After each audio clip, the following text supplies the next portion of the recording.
I'd like to welcome Alvin Graylin and Normandy Madden to the stage. They're going to do our first tech chat. So Alvin is a serial entrepreneur and even a parallel entrepreneur at this point. And Normandy and I go way back. We worked at AdAge International several years ago, and we've stayed in touch since then. So I'm going to let them roll. Each one of these tech chats is about 15 minutes. So I hope you enjoy. Okay. Thank you. It's great to be here, so thank you very much for including me. This is a very interesting forum today, so I'm glad we get to be the first ones starting out. Yeah, a lot of pressure being the first one. So thanks, Rebecca, for lining us up first. Yeah. So let's start with this. You set up mInfo in 2005, and you've expanded into a couple of areas, Guanxi, Mi, and Model Plus. So if you can sort of explain what these three are and sort of why you moved out of mInfo into the other two and how they're all related. Well, I wouldn't say I moved out of mInfo. So. As Rebecca said, I mean, I've been doing a number of different companies, but they are all fairly interrelated. In fact, there's equity shares between all of them.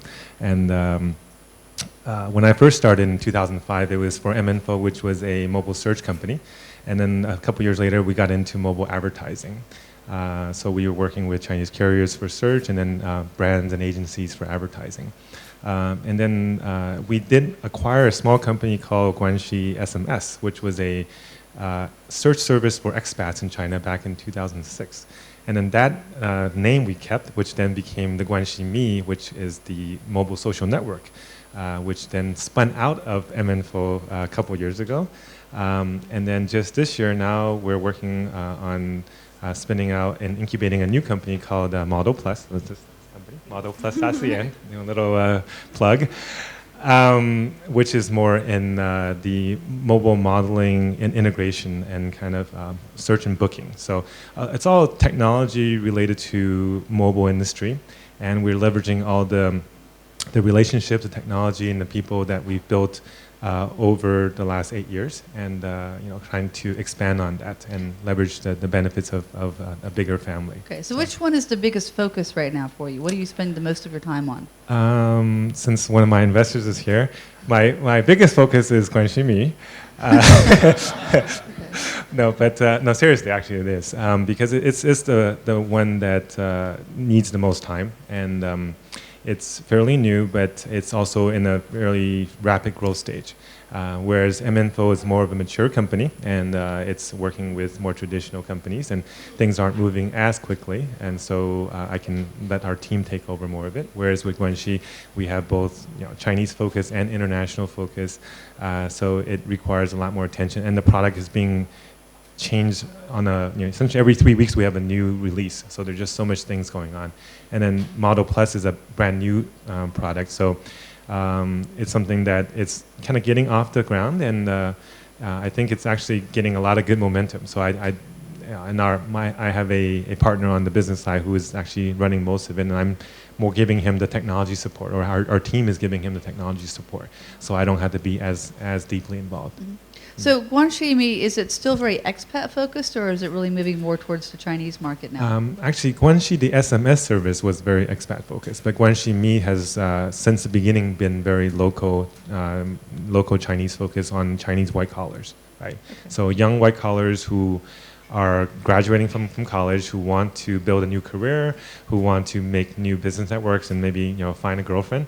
They can do all of that on Guanxi Mi, and it's a purpose-driven social network, right? And how many users do you have now? So we got about 1.5 million downloads on Guanxi Mi, and then on Model Plus, just over a couple months, about a couple 100,000, and that's a B2B product. So we're actually very happy with the momentum that we're getting on both sides. Okay. Yeah. So can you take us through a couple of the sort of key milestones that in your time since 2005 setting this up?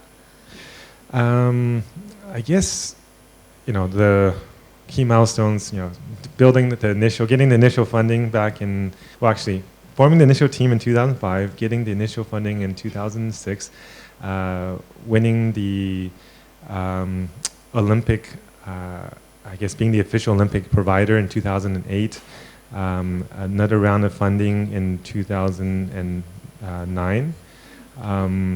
And then winning the China Telecom, China Mobile in 2009, and then China Unicom in 2011 or 2010.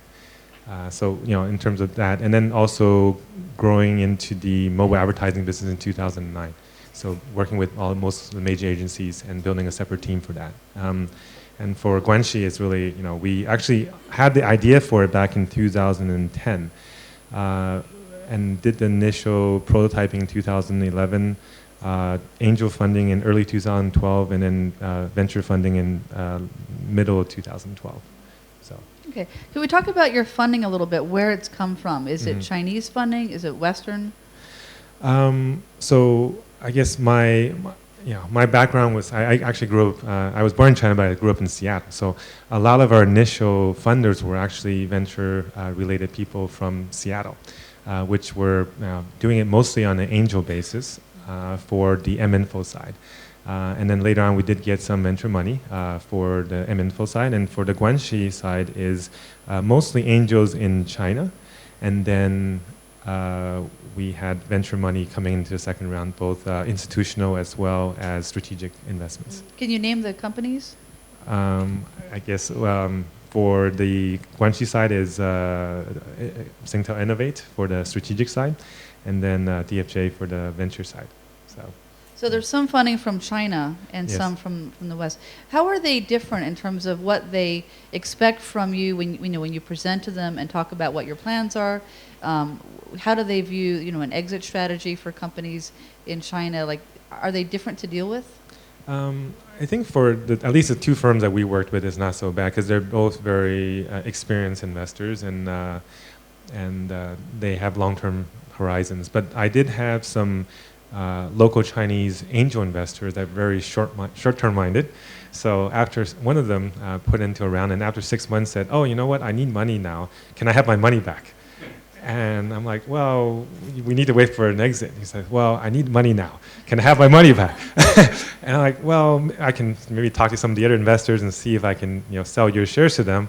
And I checked around and said, "Well, nobody's willing to buy it right now, so maybe you need to be a little more patient." And so, but every 2 months I would get a call from him like, "Can I sell my shares back to you now?" So, so there are, when you take angel money, be careful because sometimes for less experienced investors, they don't understand the real concept of venture investment or angel investments, and they're looking at more as a, okay, I bought a house, okay, I want to sell the house, and they should be liquid any time, and venture is not that liquid, right? So are you still getting these calls? About every 6 months now. So, but I think he doesn't need his money as much anymore. So it might be okay. Okay, but it sounds like if you want to buy into his company, there's an easy option here. There might be a side side deal we could do.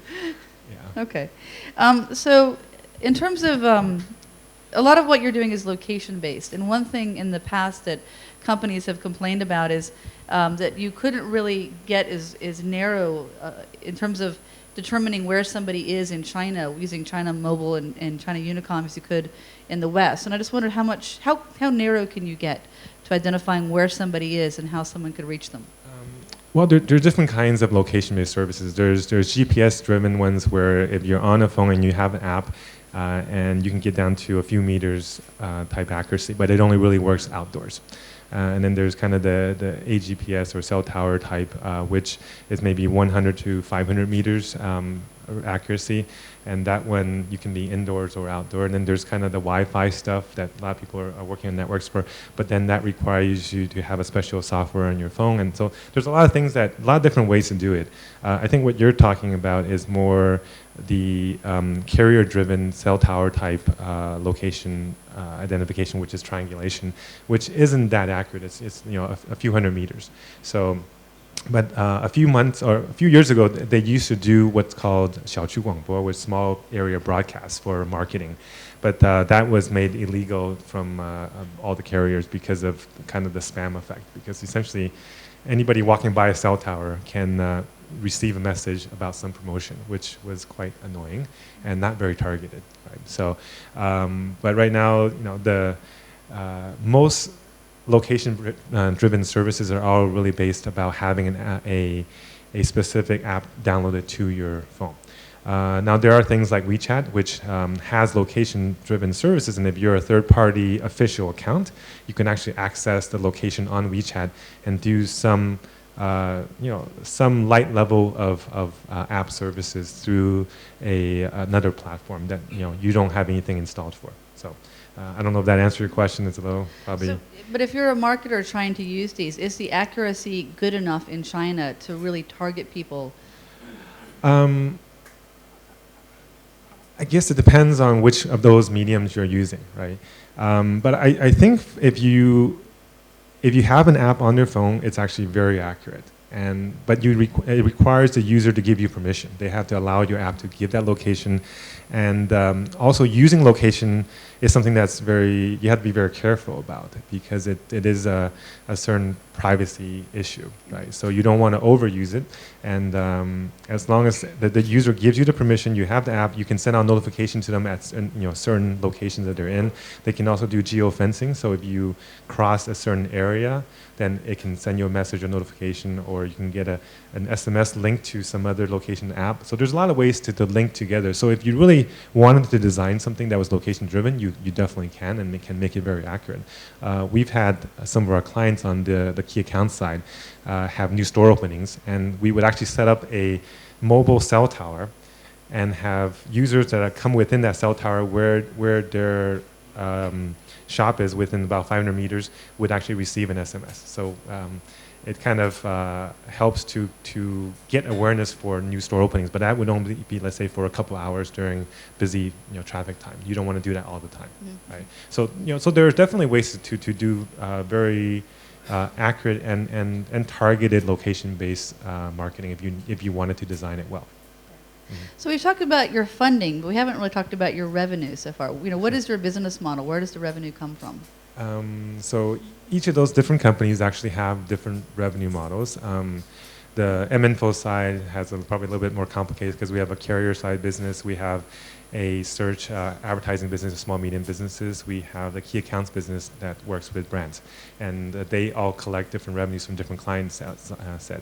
Guanxi is right now a combination of, I guess, we really haven't implemented. We've done some amounts of essentially targeted advertising, either location-driven or profile-driven advertising, as well as services to carriers or large accounts. We're doing private social networks, right? And then the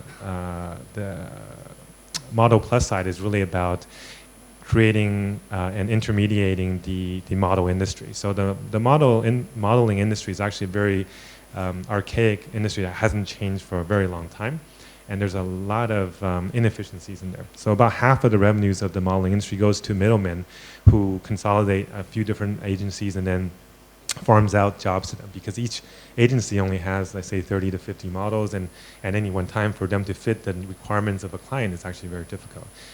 So the agencies themselves only get about half, and then the models probably only get about 20 or 30% of the money, right? So what we're doing is saying, hey, we're going to take all the agencies in China. We've already signed exclusive with over 30 of them, and then be able to have them get essentially almost all of the money from the brands, and then have the brands be able to see across all of the agencies and find what they're looking for, either by characteristic or by type, and be able to send a job out and it goes to all of the ones that they're looking for. So it's actually very efficient. And then now we're branching out to e-modeling, where the online modeling industry is actually like 10 times bigger than the offline modeling industry. So people posing for e-commerce shops on Taobao and whatever. So it's a 2 billion RMB business last year to do e-models. So we're now working with some of the players in that area to take our professional models into that space and have some of the e-models go into the professional industries. So it's complicated. Okay, one last burning question. Okay. Do we want to open it up for one from the audience? I was going to say we've got maybe 3 or 4 minutes if there's a burning question out here. Anyone? If not, you can ask your okay, burning question. Okay, well, if I'll try to squeeze 2 in, we'll see. Cut me off. But I'm wondering, one of the things one of the challenges with China's mobile industry is it's the world's biggest mobile phone market, but the amount of marketing dollars that go into it, it remains shockingly small. What's holding the industry back? I mean, it's actually not just China, it's almost everywhere in the world. The mobile marketing budgets are very, very small compared to the reach and the amount of time that's spent. In fact, if you look at all the studies out there, people are spending actually more time on their mobile phones than they are on their computers. But the budgets are about 1/10 the numbers. So if you look at that from that perspective, and if you look at reach, it's actually even worse. I think that the biggest issue in the past is about how advertising is bought, is that it's going through media agencies, and media agencies really are not the most tech-savvy people. So just getting them to buy digital media took a number of years. Now they're starting to be forced by their clients to buy mobile media. And then mobile, the other issue with it is because there's a lot of different ways to implement. It's a very complicated solution. So it could be, you could do SMS, you could do mobile apps, you could do mobile websites, you could do mobile banner buys, you could do location-based services, blah, blah, blah. And media companies as well as creative companies don't really know how to put that all together and how to integrate it with their existing campaigns. So people sell what they know. And when they don't know, they don't want to embarrass themselves by offering something that doesn't make sense. So, like the last 3 months, we've been working with a very large FMCG company, who's unnamed, but they spent a lot of time just trying to sell toothpaste, and trying to think, how do we get mobile to help with this? And we went back and forth on multiple things that we could do with them. And now, after all this time, they're finally going to make a decision. So it's a very, very long selling process because it's something that it's hard for them to get their arms around. Okay. Last question. Very last. What keeps you awake at night? What's the next trend or challenge that worries you? Actually, what keeps me awake at night is finding good people. And I think that's true for probably every entrepreneur in China and probably most of the people in the world. Finding good management people in China is almost impossible because anybody who's worked their salt wants to do their own thing. They don't want to work for you. They want to they want to be the boss. They don't want to be the vice president. They don't want to be the director. And most people overestimate their own ability to do that. So I've had a number of people who actually worked for me. They left thinking that they're ready, and then they come back and say, "Oh, now I know how hard it was. It really wasn't that easy." And and they want to come back or they want to get advice. And because Chinese youth are very entrepreneurial, they actually want to be the boss. So that's for me the hardest time. And for me, having 3 companies, actually I'm trying to find a CEO, by the way, to take over mInfo. So if anybody, you guys are candidates or no candidates, send them my way. But that's what keeps me up at night, is finding good people and keeping them motivated. You're not going to use Guanxi to find them? Yeah, unfortunately, most of the people on Guanxi are younger. They're probably 20 to 26, so they're not really CEO type people. Yeah, that's true. Yeah. All right, Alvin? But hey, thanks, Normandy. Great, Great questions. And thanks, Normandy. Thanks, Rebecca. Alvin. Let's give them a round of applause.